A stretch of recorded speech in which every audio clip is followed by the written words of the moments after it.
One sunny afternoon, a scientist and his students watched as a goose gave chase to a volleyball, hoping to save the volleyball and return it to her nest, while she completely ignored her own egg as it tumbled along the ground just a few feet away. The bigger, rounder volleyball actually triggered the mother goose's primal instincts to a greater extent than that of her own smaller, oval-shaped eggs. And while you may not believe it, hidden in this story is the secret behind why we struggle so much with the big four obstacles of the modern age: porn, video games, social media, junk food. What I've learned is that to overcome them, we need to understand them way beyond just how they mess with our dopamine. Because in reality, they literally hijack our primal instincts so they can use them against us. This is why whenever we use these things, we almost immediately start to feel a strong pull towards them and away from the things that actually benefit us. So in this video, I'll show you how we can get back to prioritizing physical attraction over sexual distractions, income levels over mining metals, squats over TikToks, and healthy meats over tasty sweets. Woo! God damn, I'm good. Let's get into it. Supernormal stimuli number 1, porn. We are biologically wired to seek out specific desirable traits in potential mates. Women with fuller lips and childbearing breasts and hips, men with strong features and muscled bodies. Porn combines all of this and then injects it with steroids. Ultra 4K HD videos featuring women with gargantuan-sized fake breasts and men with horse-sized penises, groaning and screaming in exaggerated ways as they engage in utterly unrealistic casual sex. Porn is a supernormal stimuli of sexual reproduction, the most powerful primal instinct. Which is why porn consumption results in a massive dopamine dump that is exponentially exacerbated by its ease of access. Again, dopamine is what motivates us to do things. So the more we consume the supernormal stimulus of porn, the more motivated we are to consume more of it, which all converts into a vicious downward cycle that most men tend to really struggle with. Here's how I manage it. First, we need to understand the left inferior frontal cortex, which is what allows us to essentially override primal instincts. In other words, our greatest weapon at combating primal instincts that have been hijacked and mobilized against us is rationality, which most people are sorely lacking in. As an example, most men will put tremendous effort towards something like nofap, which I am a fan of, but won't even take a few minutes to sit alone in a room and just consider, like, what is it that I really want and how is porn getting in the way of that? When I took the time to consider this question for myself, what I discovered is that what I really wanted was an ideal partner, which meant that I had to build my value and become worthy of an ideal partner, which porn was all just a massive distraction from. And to make a long story short, I used rationality to understand my primal instinct to reproduce in a way that allowed me to channel that instinct to become what I needed to become if I wanted to attract a gorgeous, young, intellectually curious, supportive, loving woman who's very open to sexual experimentation. Supernormal stimuli number 2, video games. Video games are, for better or worse, the pinnacle of supernormal stimuli. Anything and everything in real life can be believably replicated in a virtual world and reconstructed to include all of the reward elements without any of the risk.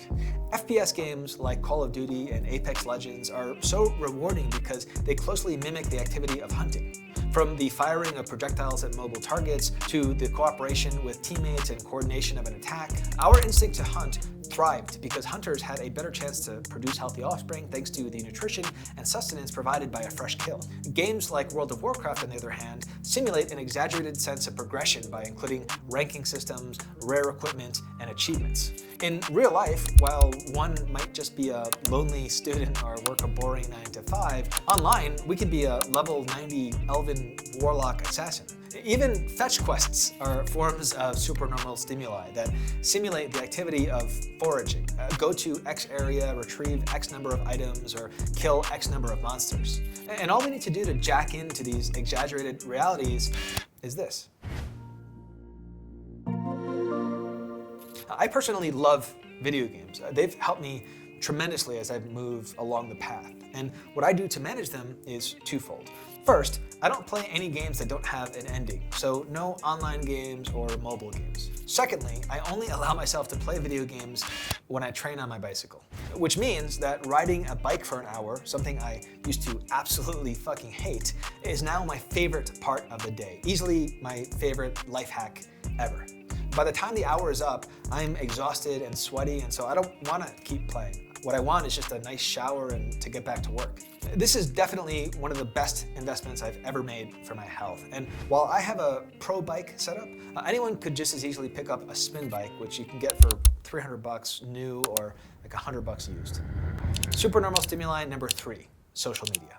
Even before language had evolved, our human ancestors had already learned the importance of cooperation and group harmony, which meant shared resources and greater protections against looming predators. As a result, we are genetically hardwired to seek approval from our peers. Social media understands this and hijacks this instinct to keep us in a perpetual approval-seeking loop.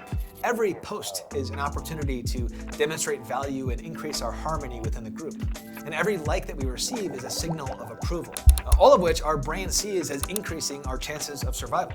Furthermore, within these ancient tribes, there were hierarchies where an individual's rank was determined by numerous factors, including the individual's skills, knowledge, experience, desirability to the opposite sex, and relationships with the rest of the tribe. Within social media, we're not seeing someone as they actually are. We're just seeing their virtual projection of themselves, which is most often curated to highlight most, and in some cases all, of these ranking factors. So how do our primitive brains make sense of all of this? They don't.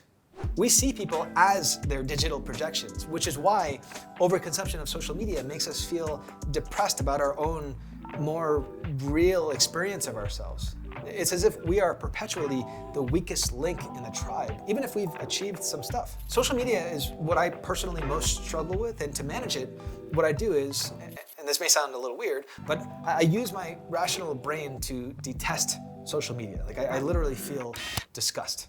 Which is why I don't use Facebook or TikTok, and I only really use Instagram to share stuff with you guys and to save memories. And I also only follow my girl. To manage YouTube, I keep it uninstalled on my phone, which helps a lot. Although, admittedly, I still sometimes get lost on YouTube when I'm on my computer watching stuff from other creators that I enjoy probably too much.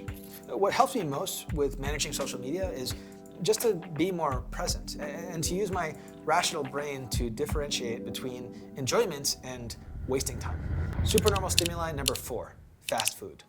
Our taste buds, which we use to identify sweet, sour, salty, bitter, and umami flavors, evolved to help our ancestors identify high-calorie food while also helping them to avoid unsafe or toxic substances. While dopamine systems evolved to create motivation for doing things that would lead to high-calorie foods, which in a relatively short period of time has gone from this to this.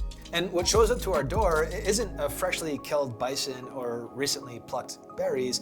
What usually shows up is a supernormal stimuli of real food, loaded with artificial sugars and even colorings that help these fake foods simulate the high-calorie foods that our ancestors were so highly attracted to.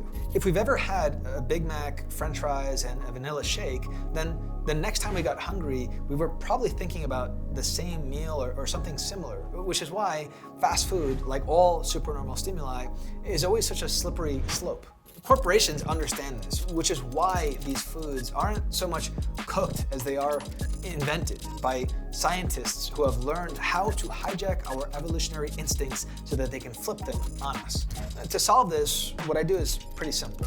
I focus on the long-term feeling that foods are going to give me instead of blindly indulging in short-term pleasure.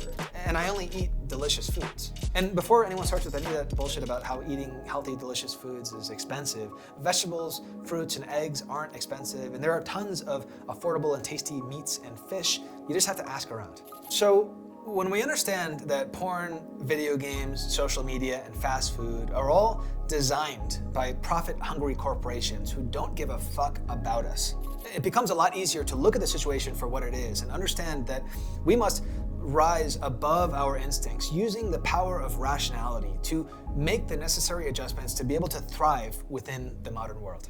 If you enjoyed this video, please take a single second to give it a like or leave a comment, and then check out one of these videos over here. Make sure to also head over to nelsonquest.com for a free copy of Dark Mode, which will give you a 7-point moral code that you can integrate into yourself to completely transform your life. Check me out on Instagram at NelsonQuest, and if you enjoy my stuff, make sure to subscribe and click the fucking bell. This is The Path. Ciao, and I'll see you guys in the next video.